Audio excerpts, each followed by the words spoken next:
ಆಗ್ತಾವೆ, ಅವರು ಡೈವರ್ಸ್ ಆಗ್ತಾವೆ. ಎಷ್ಟು ವಿಚಾರ ಮಾಡಿದ್ರು ಭಿನ್ನ ಮತಗಳು ಭಿನ್ನಾಭಿಪ್ರಾಯಗಳು ಬರ್ತಾ ಇರ್ತಾವೆ. ಎಲ್ಲರೂ ನಡೆಯುವಂಥದ್ದನ್ನು.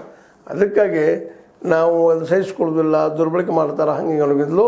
ನಮ್ಮ ಮಕ್ಕಳನ್ನ ಬುದ್ಧಿವಂತರನ್ನಾಗಿ ಮಾಡಿ ನಮ್ಮ ಧರ್ಮದ ಬಗ್ಗೆ ಅವ್ರಿಗೆ ತಿಳಿ ಹೇಳಿ ಅವ್ರನ್ನ ಬೆಳೆಸಿ ಹ್ಯಾರ್ ಎಜುಕೇಷನ್ ಮಾಡಿದಾರಪ್ಪ ಅಂದ್ರೆ ವೈಜ್ಞಾನಿಕವಾಗಿ ಬೆಳೆದ ಮಕ್ಕಳು ಈ ವಿಷಯಕ್ಕೆ ಹೋಗೋದಿಲ್ಲ. ಮತ್ತು ಅವ್ರ ಥರ ಎಲ್ಲರ ಥರದಿಂದನೂ ಈ ಹಿಂದೂ ಮುಸ್ಲಿಮ್ ಅನ್ನೋ ಧರ್ಮದ ಒಂದು ವಿಚಾರ ಇರ್ತಾವೆ, ಅವು ಗಾಯಬಾಗಿ ಹೋಗಿಬಿಡ್ತಾವೆ. ಈಗ ಎಷ್ಟೋ ಬೇಕಾದ್ರೆ ಗಾಯಬ ಆಗಲಿಕ್ಕೆ ಹೊತ್ತಿದ್ದಾವೆ.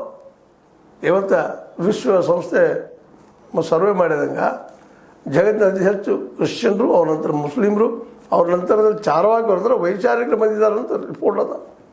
ಆ ನಂತರ ಹಿಂದೂಗಳು. ಅಂದರೆ ನಾನು ಹೇಳೋ ಉದ್ದೇಶ ಬಂದ ಒಳ್ಳೆಯ ಎಜುಕೇಷನ್ನ ನಮ್ಮ ಇಂಥವೆಲ್ಲ ಮಾಡೋದ್ರಿಂದ ಉಳಿಸ್ತದೆ ಅಷ್ಟೇ ಅಲ್ಲ.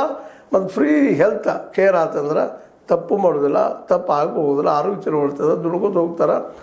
ಆ ಹೇಳಿದಾಗ ಒಂದು ಹಂತಕ್ಕೆ ಬಂದಾಗ ಒಂದು ಪ್ರಜ್ಞೆ, ತಿಳುವಳಿಕೆ, ಜ್ಞಾನ ಹೆಚ್ಚಾದಾಗ ತಮಗೆ ಯಾರಿಗೆ ಬೇಕೋ ಅವ್ರ ಜೊತೆ ನೋಡ್ರಿ, ಗಂಡು ಹೆಣ್ಣಿನ ಸ್ವಾತಂತ್ರ್ಯ ತಮಗೆ ಯಾರು ಬೇಕೋ ಅವ್ರು ಮದುವೆ ಹಾಕ್ಕೊಂಡು ಹೋಗುವಂಥದ್ದು ಜೀವನದ ಭಾಳ ಪ್ರಮುಖ ಅಂಗ.